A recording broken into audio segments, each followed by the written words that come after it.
when I actually go get into action and I do the work, I'm so much happier than when I'm thinking about doing the work and coming up with all these reasons I can't do the work. So I somehow learned how to just shut off my brain and just jump. Are you overwhelmed by motherhood and barely keeping your head above water? Are you confused and frustrated by how all the other moms make it look so easy? You can't figure out how to manage the chaos in your mind, your home, or your family. I get you, mama. Parenting with ADHD is hard. Here is your permission slip to let go of the Pinterest-worthy visions of organization and structure fit for everyone else. Let's do life like our brains do life. Creatively, lovingly, and with all our might. When we embrace who we are and how our brains work, we can figure out how to live our lives successfully and, in turn, lead our families well. At the end of the day, we just want to be good moms. But, spoiler alert, you are already a great mom. ADHD does not mean you're doomed to be a hot mess, mama. You can rewrite your story from shame spiral to success story. And I'll be right here beside you to cheer you on. Welcome to Motherhood in ADHD. Today's guest is Tracy Otsuka. Tracy is a powerhouse. Not only is she incredibly positive and motivated, but she is someone who is blazing a trail among ADHD women, and she is helping support thousands of clients who are doctors and therapists to C-suite execs and entrepreneurs. And she wants us to know that as women, our ADHD is not a weakness. It is a strength. Now, Tracy has a laundry list of accomplishments from her time as lead counsel at the U.S. Securities and Exchange Commission and all that she's accomplished. But today, we're connecting in on being a mom and as someone whose kids are grown and leaping out into the world. She has the hindsight, the 2020 vision to say, hey, here's what mattered. Here's what worked.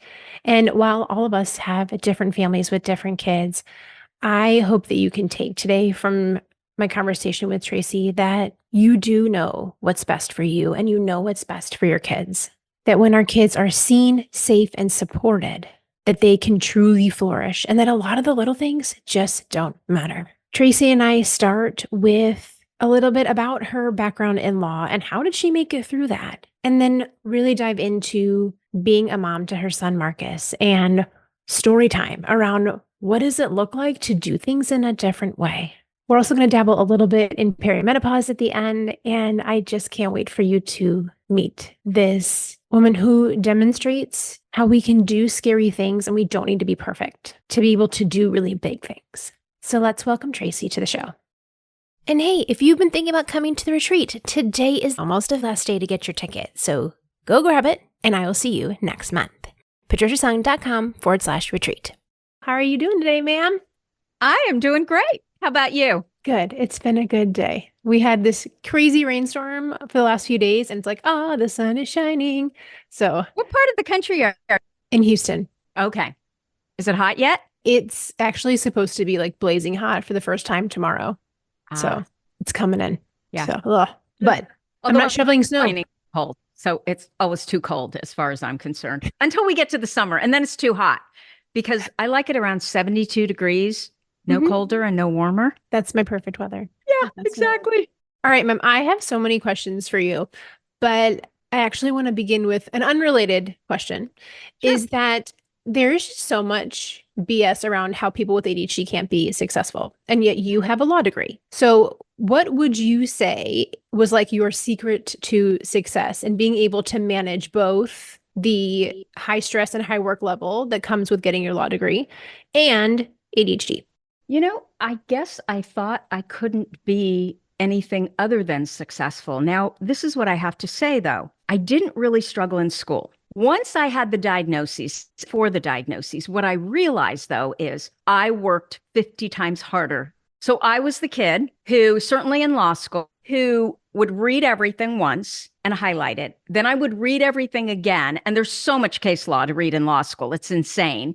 I would outline everything in red and then put my outline into a notebook, which would be maybe 100 pages for each subject. Then I would take that 100-page notebook, I would highlight it. There would be, just everything.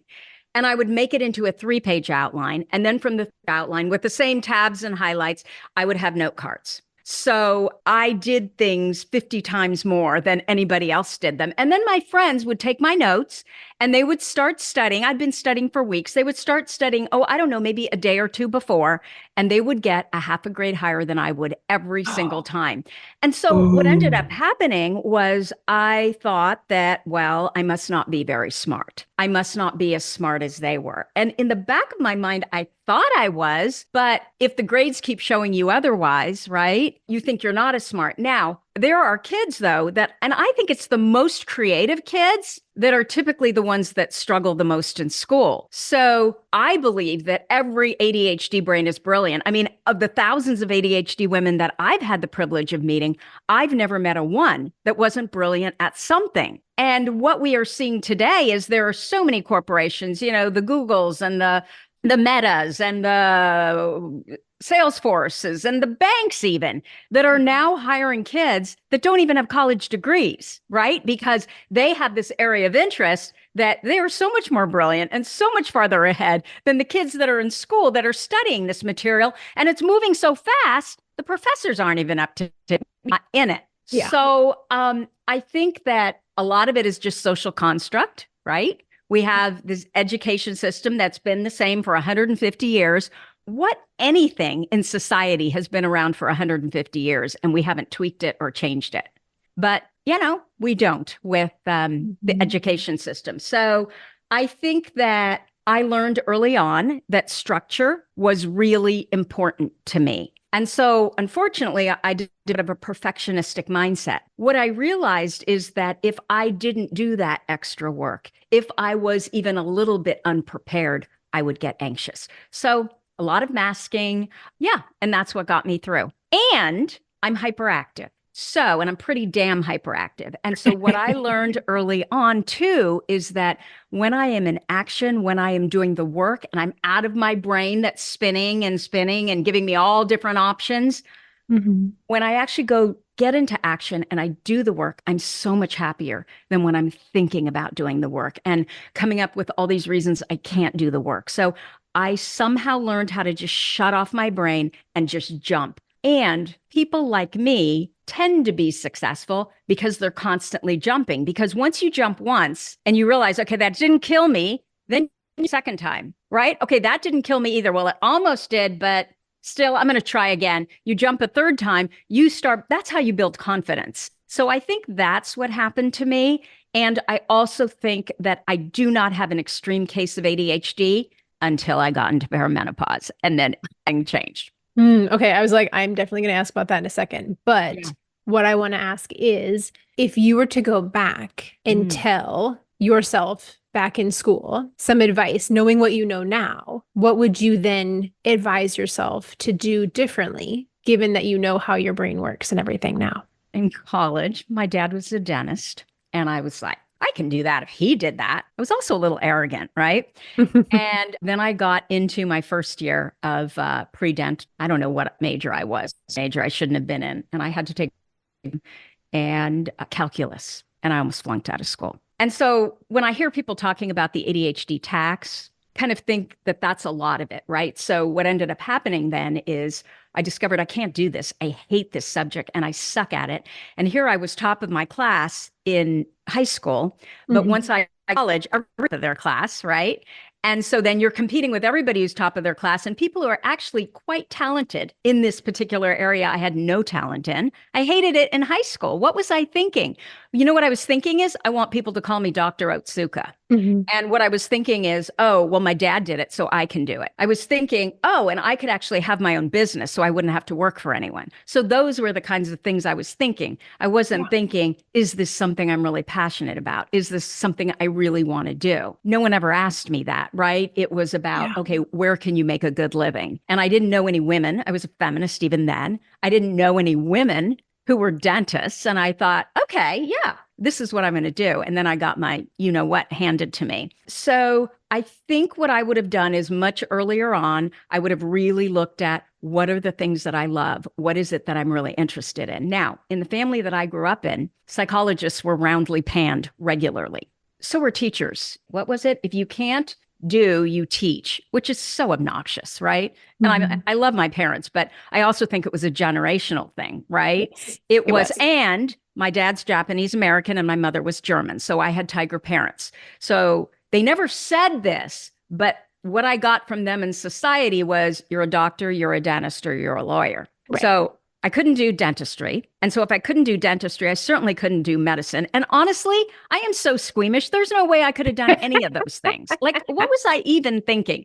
So those were out. So guess what was left was lawyer. Yes. And I remember going into the career counselor's office my freshman year of college and saying, look, I can't do this. Yeah. And he said, well, what do you said? Well, I think I'm a science major because I want to. And he looked at me and he said, Tracy, that is not how you pick a major. And I said, well, that's how I pick a major.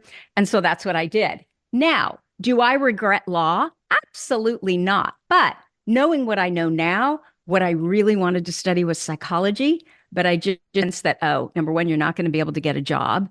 Number two, I didn't even know the difference between a psychologist and a psychiatrist. So I thought I'd have to go to medical school for both, Yes. But that is what I've always been fascinated by. And where I probably would have gone, but it wasn't around then, is the University of Pennsylvania, their school of positive, Martin Seligman's school, the school he started out there. Because even when I think about psychology, which is all about what's wrong with you, that's not where I am either. But I would have loved to have that background. So that's a long-winded, of how I got to where I got and what I would do differently. When I think about, I took a few psychology classes and they were easy because it was just natural. And so there was no problem with the grade. So what I was saying is that as far as the ADHD tax, because I had this awful we were on the quarter system. So I think I stayed for 2 quarters. There were 3 quarters and then summer, right? Okay. So I stayed for 2 and realized I can't do this. 3rd quarter, I switched, ended up having to go to summer school to make up the credits in order to change my major. And because of those first 2 quarters that literally killed my GPA, I was trying to play catch up. So because of that, I couldn't get into the best law school. And I'm not a great test taker either. And I didn't know about, go to these programs and they teach you how to take the test. Or actually, maybe I did go to one of them. I can't remember. But I ended up after then having to go to graduate law school. So that to me was kind of where I saw the ADHD tax, where I was constantly trying to catch up. And I saw that with my son too. It's the same thing. Like I see this kid that is so incredibly bright, but discovered that he also had dyslexia in college. And nobody caught it until then. And that was the 3rd time he had been tested. And so he's always kind of playing this catch up. And so in his major, he's got straight A's, but, he's got that calculus grade that, almost didn't pass kind of thing. So, yeah. Well, I think it's really important that we talk about like these hard parts because a lot of times we look and we're like, oh, well, Tracy's a lawyer. Tracy has this great business. And we see all the good stuff and we don't think about what was the actual struggle that you had to go through to get there? I think it's easy for us to like play down like, oh, well, I'm sure there was some struggle, but she figured it out. It's like, no, that when you were going through that was really big.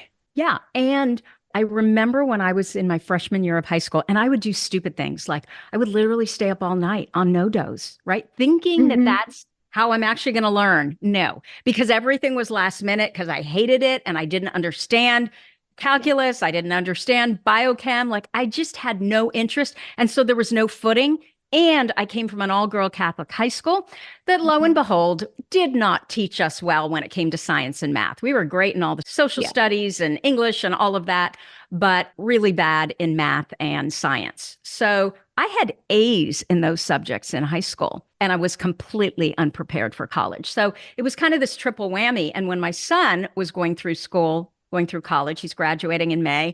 We have no idea how. 3 majors in 4 years, but he is graduating on time. I'm actually flying out on Friday for his graduation next week. Yay. So I saw the same thing happening to him. And so I think it's actually a common ADHD challenge. I do think, though, that all of these experiences, if they don't break us, they give us incredible resilience. And what I want to say, because I get panned all the time for this happy, optimistic, sunny, how do we make it work kind of, it's just my personality, right? I've had friends get mad at me and tell me, why do you always have to make lemonade out of lemons? I'm like, I think that's a compliment. So I guess I can be annoying and irritating to some people, including women with ADHD. This is what I want them to hear, though. I did not have developmental trauma. I don't think any of us can get through life without a little bit of trauma. And I certainly believe that a lot of all the little cuts you get as an ADHD woman or a person with an ADHD brain, anyone, can all add up to a big T trauma. Yeah. If you really struggle in school, right? If you really struggle with the parenting thing, and then your partner is an ass, right? And is constantly shaming you, all of that can lead to big T trauma. But the women that I have seen, and again, I've met thousands of women with ADHD that have struggled the most, have developmental trauma. They have some big T trauma.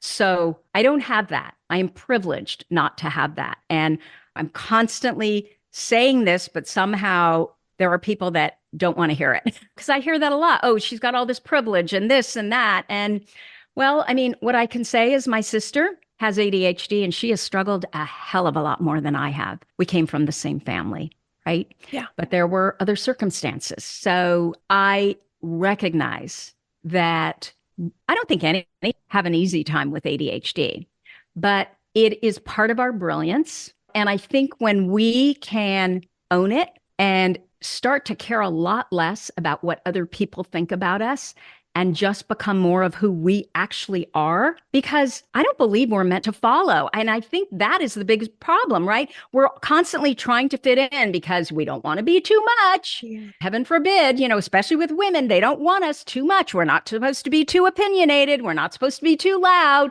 We're not supposed to be too, like all of that stuff that we're constantly trying to fit in. And I don't think we're meant to fit in. I actually think we're meant to lead in our big area of interest. And the quicker we get to that, I think the happier we will become and the easier our ADHD will be too. I mean, trying to do stuff that you suck at. I mean, look at me in calculus and what was the other one? I can't even remember. Calculus and some chemistry, organic chemistry or something. Biochem. Yeah. Biochem. Like I totally sucked. Oh my God. That was trauma all in itself, like little trauma, but that was trauma.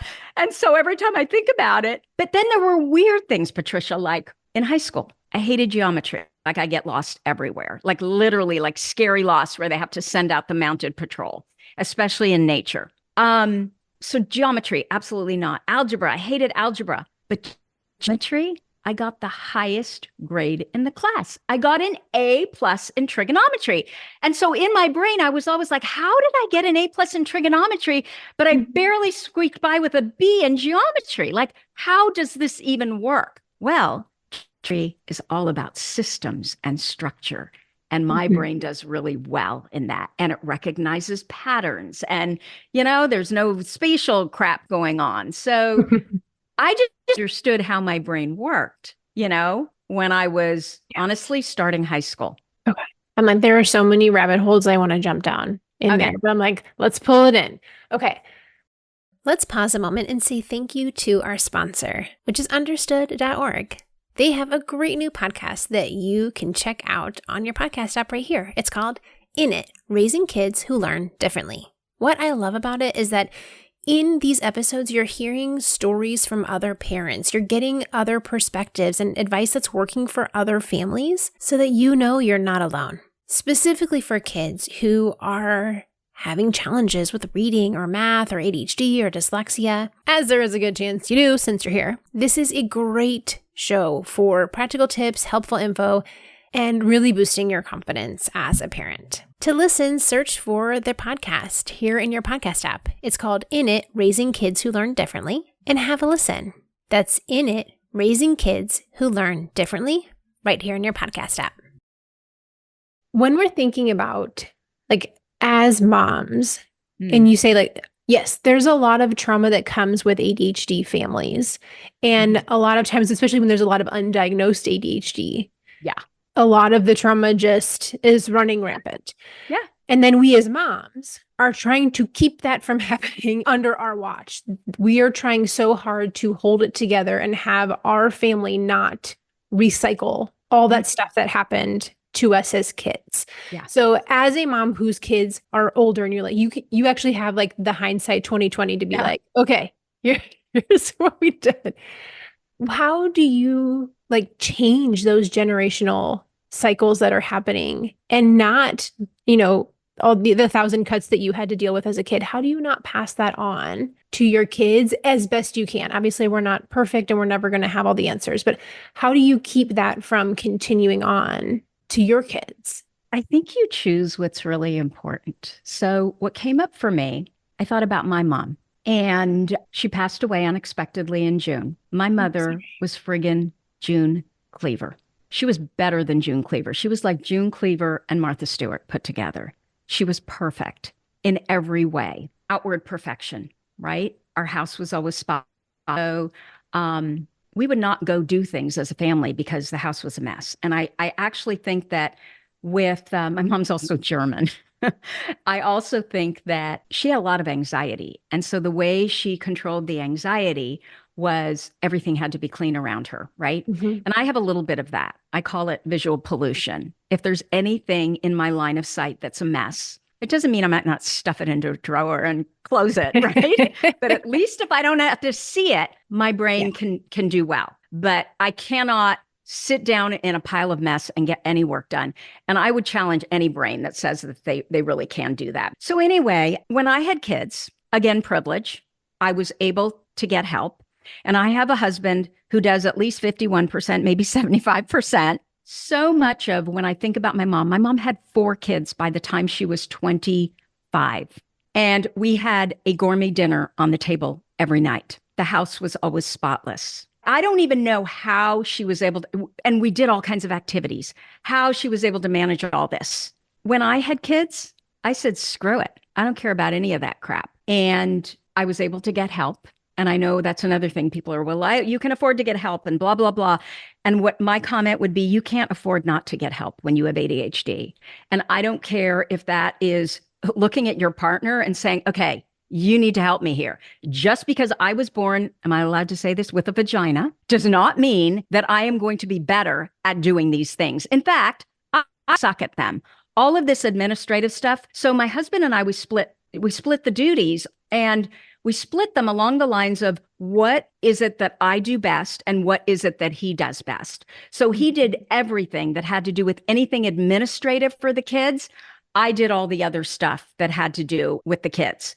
I mean, that worked really well. And then again, we had when the kids were little, up until my son was 3, because I was also working. Yeah. We had someone who would come in at 7:30 in the morning, and then she helped us 3 years. So that kind of kept everything sane because she was by the book. And so I didn't want to disappoint her. It was almost like she was my boss, So I think what it was is I got rid of all the gender roles, the sexual stereotypes, the sexism, all of that. And it came down to what I do well. And then, unlike my mom, I didn't really care what other people thought. Like, my house wasn't perfect, whatever, right? And what I also think I got from my mom is my mom really loved being a parent. 4 kids, still loved it. And I think that is what she missed the most. And I think it caused some, mood issues because she just loved that chaos. And I'm like that too. I love chaos, not mess, but I love noise. I love children running through the house. I love their friends here. I love slamming doors and fingerprints all over the, door. And my mom wouldn't have loved that at all. But to me, that shows life. Yeah. And so I think, what was your question? Where the hell am I going? I was asking, how do we not convey that, the traumas that we go through as kids, especially related to our ADHD or the ADHD that runs in our families? How do we not pass that along to our kids? And you're saying about your values. I think we get rid of the crap that truly doesn't matter. This is what kids need. They need to be seen. They need to feel like they're safe, and they need to be supported. All this other stuff, the whole school system and the weird parents and the, problems that your kids have with other kids, all of that stuff. Yes, we have to work through it, but it doesn't really matter whether or not your kid gets straight A's or straight B's, or, hopefully they can at least be in the C range, but all they need to know is they are perfect exactly the way they are. And then as a parent, I would just keep trying. This is what I did. Keep trying to look for their brilliance so that I could help them see it in themselves, because that is literally all kids need. And I mean, my son, okay, let me tell you this. So if there's any parents that are like really stressed out, and so my son was typical ADHD, consistently inconsistent, A's and F's in the same week. Went to high school, but we knew he was smart. Like when he would talk, unlike me, he has incredible working memory. So for example, if he is arguing about any specific subject or debating, like he will remember all the facts.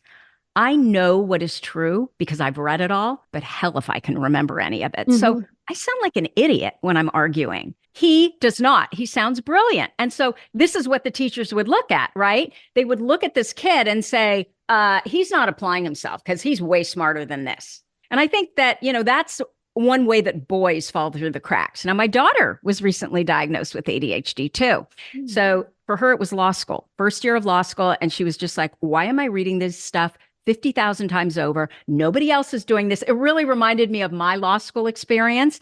And so she got diagnosed and she's like, Mom, it is a completely different ballgame. She's on Vyvanse. Doesn't take it all the time, but takes it when she really needs to study. And she's like, oh my God, I can do anything on this. I can actually read something once and understand what's going on. Mm-hmm. Okay. So where was I going? What was the question, Patricia? Because I had a good thought. You were telling the story about Marcus having A's and F's in the same week.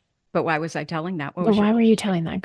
I love how it's like you get two ADHD people together and we're like, it was a really good story. And where were we going with it? Well, because we were talking about back to that, not passing the generational trauma onto our families. Yes. Okay. So this is what I want to tell you. So he goes to high school. He does not get into my daughter got into a top 30 in the country high school on a scholarship, mind you. She was a jazz singer. My son, oh my God, that school would have been so good for him, because I always feel like my son was actually the barometer for good teaching. When there was a teacher who was passionate, he would get A's. When there was a teacher who did not want to be there, C's and worse, right? Mm-hmm. And every school, the school was called Branson in Marin County, and every single teacher that my daughter had, I mean, it was so hard, but she loved it. He would have been challenged. He would have done great there. Did not get in.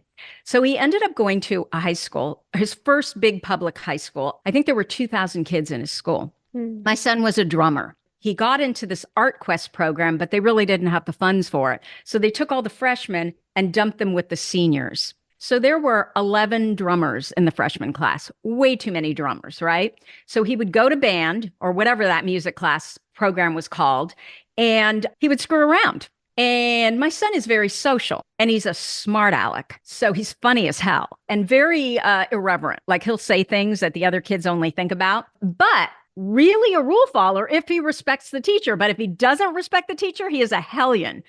And so the seniors, I guess, took him under his wing. Well, these are all drummers. So you can imagine they're a little bit counterculture anyway.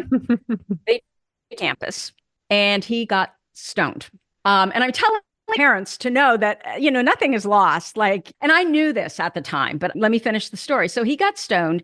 They gave him, it was weed with a bong. And I guess when it's in a bong, you get stoned a lot faster. So he comes back to school. They took him off campus driving. So all these kids, they're in, I don't know whose house, and they're all stoned. They're driving in a car. They drive back to the school. He goes to math class. He hates his math class. He hates his math class teacher.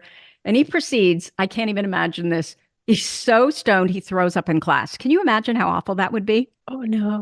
I can't believe he lets me tell the story. I'm embarrassed for him every time I think about it. So needless to say, my husband and I are in Silicon Valley. We get a phone call from the nurse. She's like, he's sick. And I'm like, oh my gosh, we're down in Silicon Valley. It's about 2 hours, 15 minutes to get back up to Santa Rosa. I'm so sorry, and hey, and she's stoned. And I'm like, what? This doesn't happen in my family. What are you talking about? And so my sister had to go pick him up, and she calls me and she brings him to the house and she's like, he is mortified, so mortified. So I'm driving, how happened? His dad and, I are totally involved in his life. The sun rises and sets on this kid. What the hell is he thinking? I walked through the door. I look at his face and I'm like, he is beating himself up so badly. There is no way in hell that there is anything that I should be adding to this.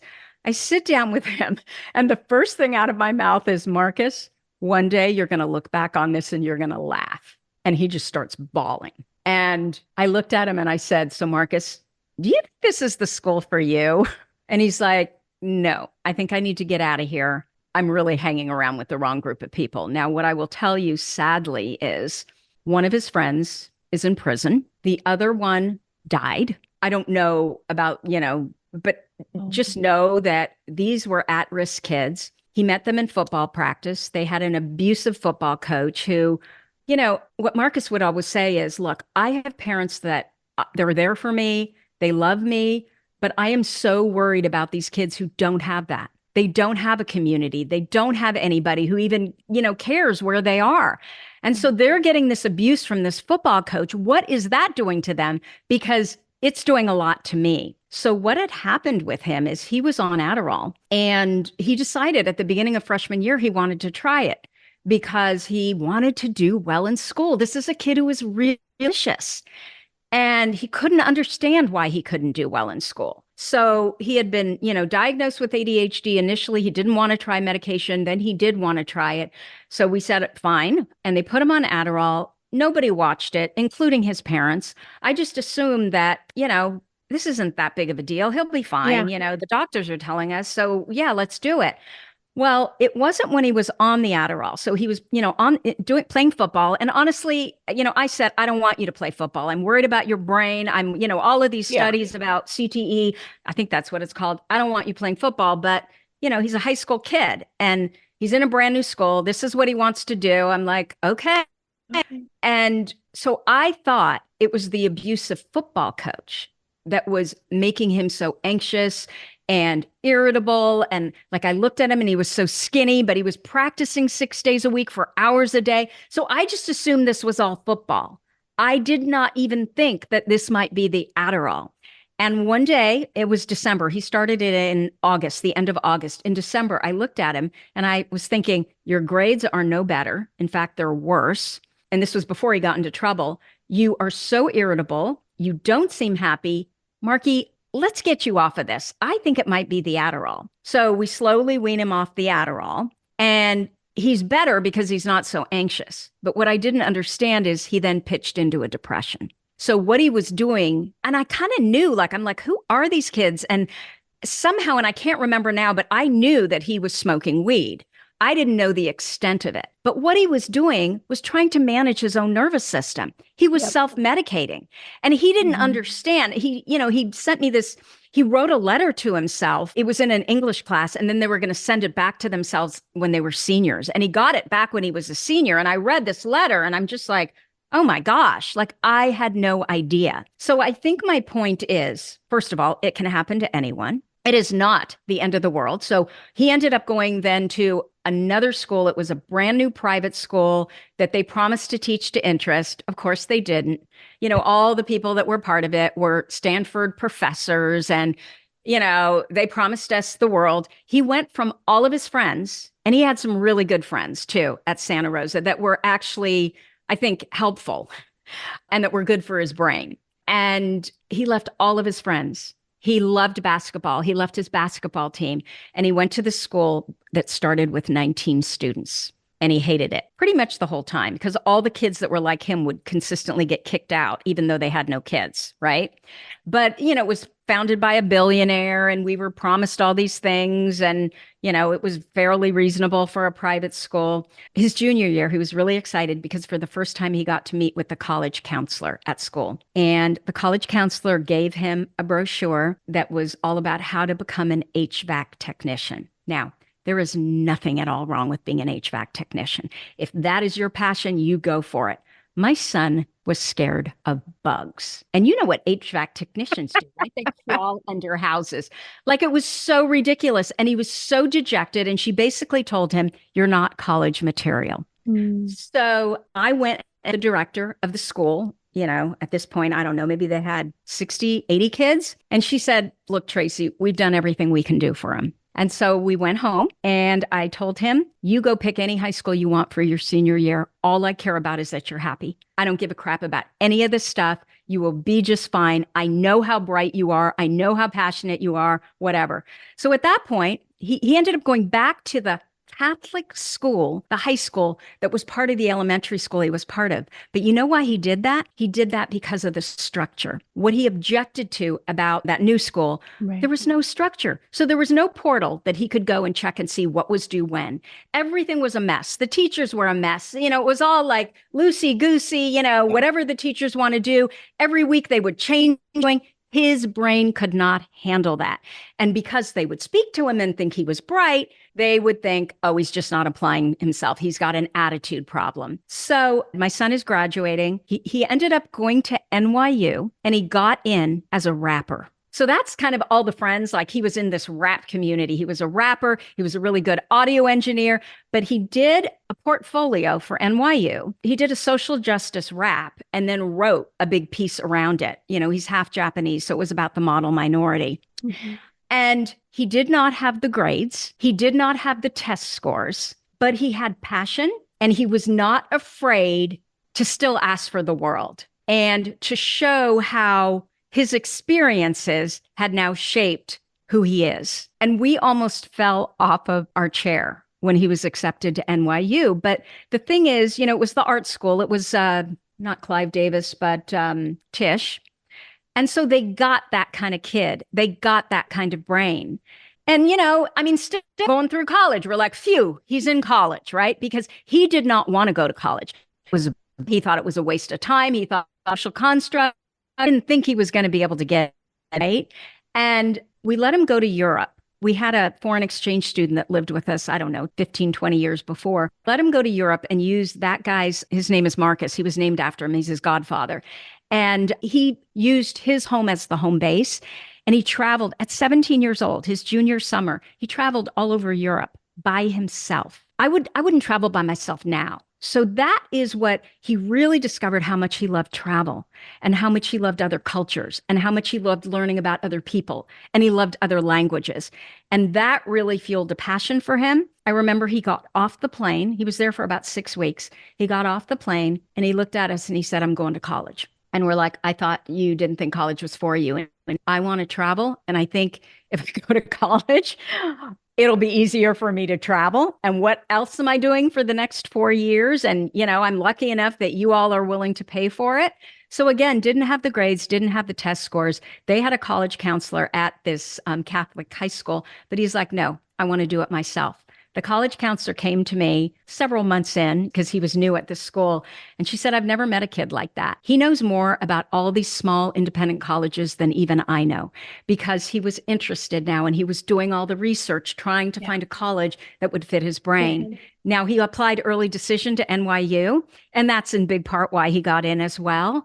But, he had done all this research about, okay, what will fit for my brain? And then even when he was in NYU, and this is what I want parents to hear, like we were always waiting for the other shoe to drop because 3 majors in 4 years, but somehow he knew he doesn't really like school.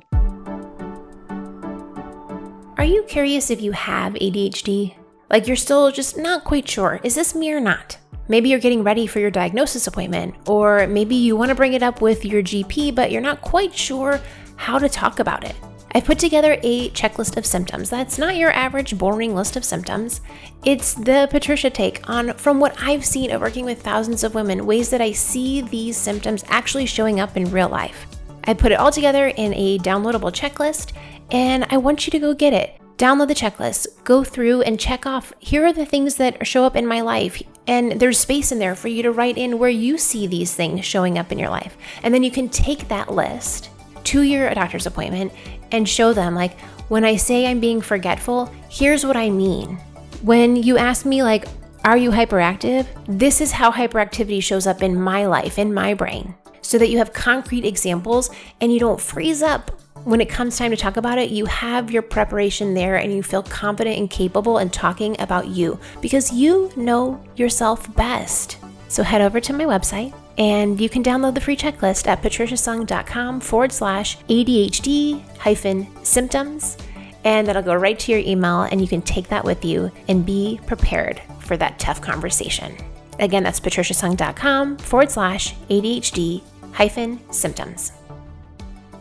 I want to talk about medication because I think this is a big important part of the story. So was tested again because we were like, there's something going on because of calculus. No, because of, I think it was a calculus class. And then he was tested for dyslexia. And all along he's been saying, Mom, I think I've got dyslexia. And, dyslexia, it's a spectrum. Yes, he could read, but he never did read because it was hard. When he was a kid, he loved all those Captain Underpants and all those books with all the pictures. So he gets diagnosed with dyslexia. He is gifted in math. Like if you look at his testing, he's gifted in math, but he can't pass surfaces. Makes no sense, which is why I got myself tested because I was like, that's me. How do I get an A in trigonometry? But I don't have dyslexia. Yeah. It is when the letters and the numbers come together in math that is when he really struggles. Okay. But he's one of those human beings that can calculate, like multiply everything and divide stuff and like in his head, which I cannot do. And it's the long form where you have to, like, he'll get the right answer, but he can't show how he got there. Yeah. Mm-hmm. So it's that kind of thing. And I can't remember where I was going, but I thought it was important, whatever. Okay. I call those brain holes. And, when I had a publicist when my book came out, or right before my book came out, and I was so anxious about how am I going to do interviews? How am I going to talk to people and I'm sure like there's so many people who've asked me to be on their podcast, but prior to the book, I'm sure they thought, oh, well, she doesn't want to be, whatever. And that wasn't it at all. It's that I have what I call brain holes where I can't remember, I'm going in one direction and then I can't remember. And I remember talking to my publicist about that. And she said, Tracy, what I realize about you is it takes you about 5 seconds and then it comes back. So just stall. So one of the good things about the book is that it taught me that working with a woman on speaking, right, for the book. And this was a different woman. She's a speaking coach. I sent her an interview and I said, this absolutely sucked. And she went through it. And she said, I thought the best part was when you couldn't remember something because that showed the audience what it looks like to have ADHD and to have really poor working memory. And so once she said that, it was worth everything I paid, to work with her. Yep. I'm not sure what more she actually did, although that totally calmed my anxiety. And it was like, yeah, so I have word holes. This is what it looks like. It doesn't mean I'm not intelligent. It doesn't mean I don't know my subject. Because my fear was someone was going to ask me something about a book that I spent 2.5 years of my life writing and preparing for. And I wasn't going to remember that I even wrote it. It was like, what? I said that? And I don't know, Patricia, not all of us, most of us, I think, do have poor working memory, but not all of us do. I mean, look at my son. Do you have poor working memory? I do. It's terrible. Yeah. And it really, I think that is what causes the anxiety. Because I don't know about you, but I know they say, oh, anxiety can be comorbid with ADHD. I've never met someone with ADHD who doesn't have some anxiety. And if you can't rely on your brain, right? Yeah, that's it. That's anxiety. Anxious. Yeah. No, there's so many times where people will quote back things that I've said on the podcast, and I won't realize that they're quoting me back to me because I don't remember that I said that. Like, I'm like, woo, look at me. I was so brilliant. I was like, couldn't tell you when I said that. I have no idea. Or whole podcast episodes, right? Well, oh my God, this was the most life-changing episode and this is what you talked about. And I'm like, are you sure it was me? Really? And can you tell me what that podcast is? Because maybe I should redo it if it was that good. Because I don't remember it. So maybe my audience won't. And I want people to know that stepping out and doing the things that are scary, especially given that there are parts of our ADHD that make it really hard. I'm answering your question. I'm like, I have no idea what the question was. I keep talking, thinking like, hopefully my brain's going to come back to it. And now I'm just honest. I'm like, okay, remind me one more time. Where was I going? Just like you did, because I want people to see what it's like to have ADHD. And it doesn't make my answer any worse because I confirmed that that's where I was going. I was going to get there eventually, but I'd rather ask the question. And it's okay to not be perfect. And it's okay to circle back one more time and make sure that I'm on track because I want to give the best interview possible. But I'm also, I don't want to put on this mask that I'm like interviewee, amazing. I don't ever mess up. No, there's plenty of times I mess up. Like when I'm recording my own podcast, I just delete that part out. But it's like, I don't want people to feel like they have to be perfect. That's not why we're showing up here. So thank you for illustrating that. I would say, but I will go like to like part 2 of this is like, when you're telling the story about Marcus and how he was struggling and yet you kept showing up to support him even though what he was doing felt very unusual, or like, I can't imagine sending my 17-year-old off to Europe for 6 weeks. Like, I don't know. I went to school. I started college a freshman year at 17. And I'm like, what on earth were my parents thinking? Like, why on earth did they leave me? They let me go to New Orleans of all places on earth at 17. I was like, what? Like, how do you continue to support Marcus when you're watching him being like, I don't know about this, but let's see. Like, how do you have the confidence to know that it's going to be okay? I think what you're asking me is, how do you have the confidence to let Marcus be Marcus? Exactly. Yeah. And I think that's probably my biggest message, right? That we are the experts on ourselves, and that includes our kids. And whereas he could be immature in a lot of areas, I knew he was not immature at all about his safety. And I knew how much this meant. I felt like we had gotten it wrong a lot with the school system, certainly his whole college career until then. And I owed that to him. And I knew it would be transformative. And I was right, because he saw a bigger world. The problem was, we're in this sleepy Sonoma County cow town. And I could relate to this. He's so ambitious. His sights are so big. Nowhere to really practice that, to see that in action. Versus if he could go abroad, just would open his eyes to everything that the world could offer him. Yeah. And I really believe that what our ADHD brains need most is inspiration, so that we can develop our own intention for what we actually want in our life. So it wasn't, and it never has been with my kids, about what do I want for them? What it has always been is, how do I make them more of who they are? How do I help them see more of who they are? And we always hear that, oh, ADHD kids are 3 years behind. Sometimes I've heard up to 6 years behind. Yeah. And I don't believe any of that. I really think what it is we have different brains. So it will take us more time to figure out how to do things in the systems that are already in place. Mm. And so we'll have to figure out, okay, how can I make my brain in this system? Then we know how to do it. So it's more about, how can I figure out how my brain works so it can fit into this system that has been developed for it by society, right? You know, again, I think that when ADHD, I think they get really frustrated because they know they're bright and they tend to be so curious and they ask the why. I mean, aren't those the brightest kids? The kids who don't just take fact for fact because some adult is telling them, and they're actually saying, well, why? Well, couldn't it be this? Well, how about that? Well, teacher this. And, you know, and I can see how that would be annoying, but isn't that really what learning is? Okay. Like, I have so many more questions for you, but I know we need to wrap up.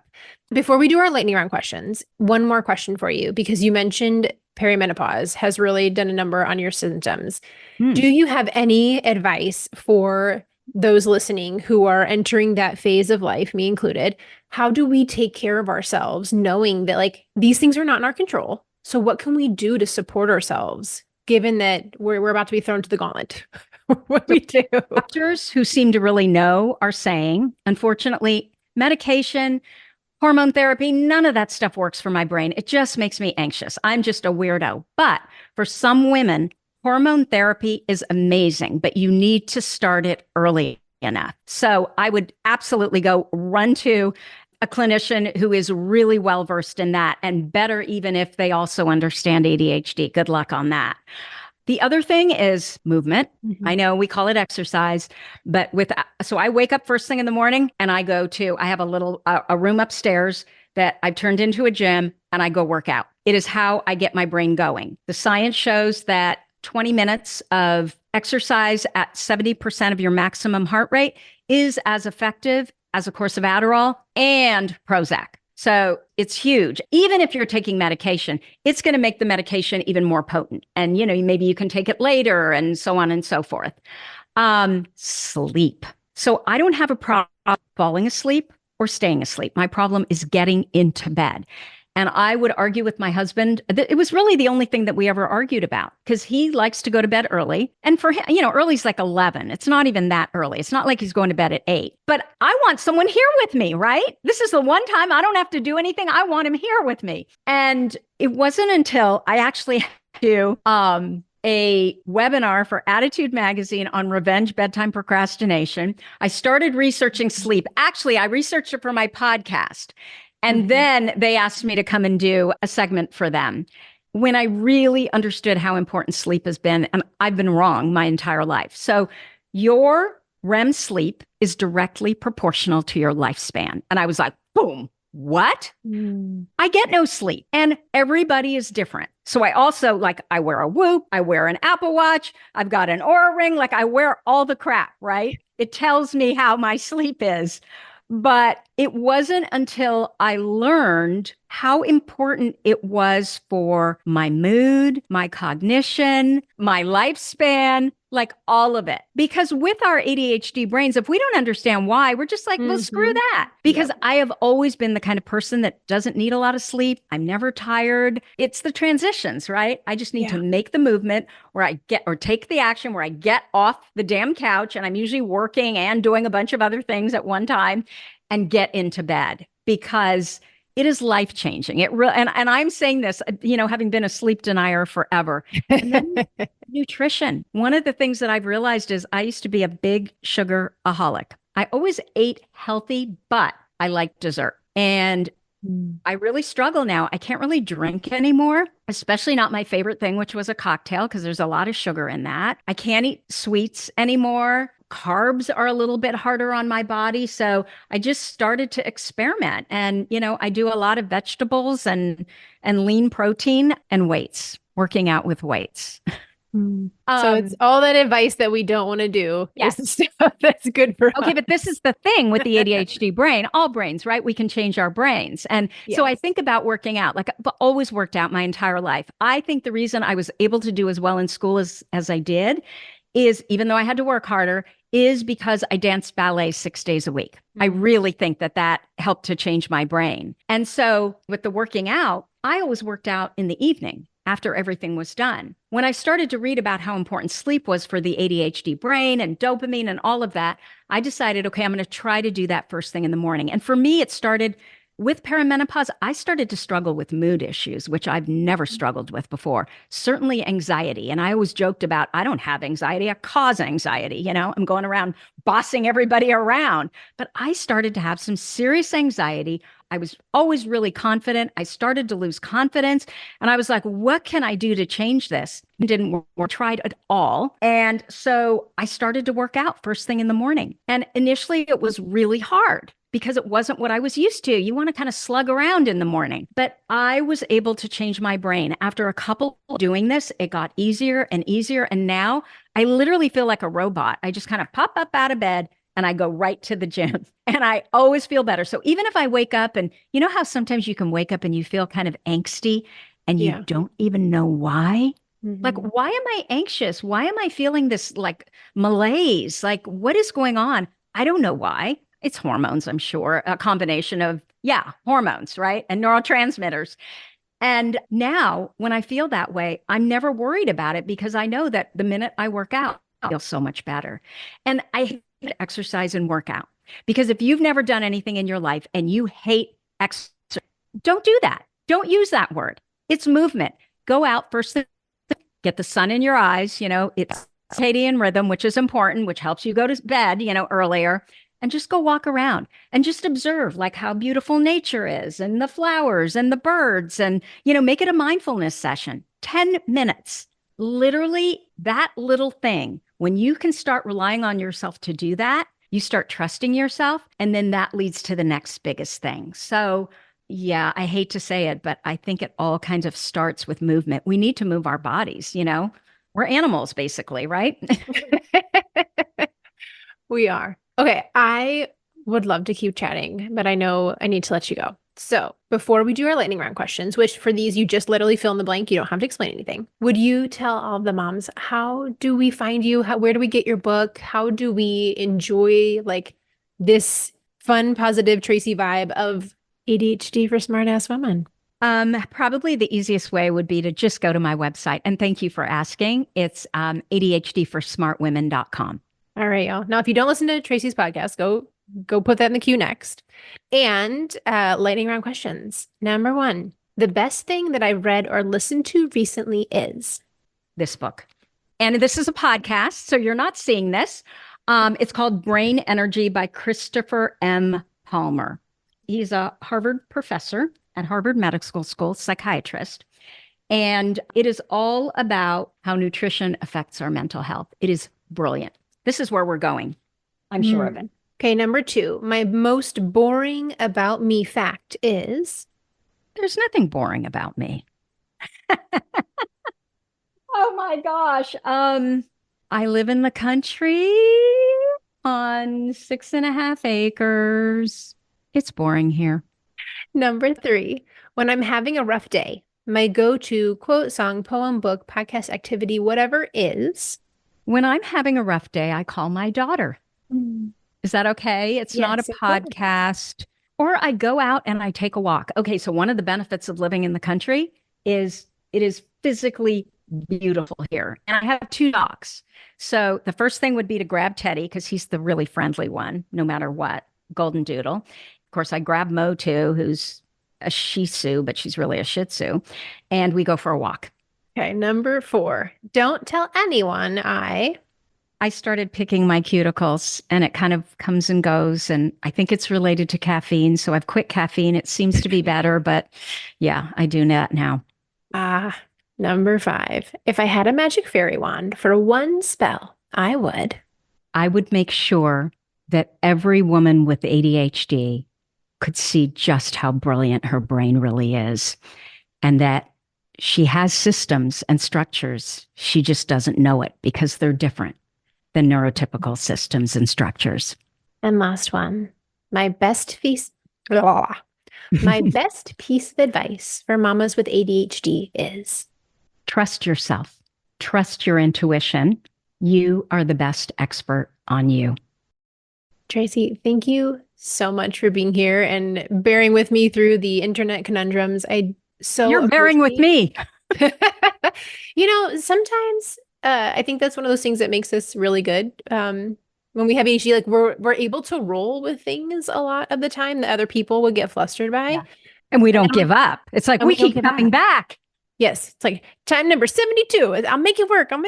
Yeah, exactly. But I so appreciate your wisdom and how much it means to moms who are earlier in the journey to hear, like, it will be okay. And the way that you are is perfect for the way that your child is, and that you can together create a really beautiful relationship and honoring both of your ADHDs and allowing your kids to be really successful. So thank you. Yeah. And the deal too is that your child is the best expert on them as well. So we all just want to be heard, right? And we want to know that we matter.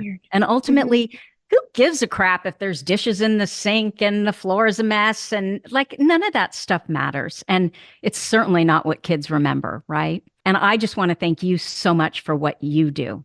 So thank you for that. Thank you. Well, I look forward to our next chat in the future. I would love to chat again. But for today, thank you. I appreciate it. Thank you.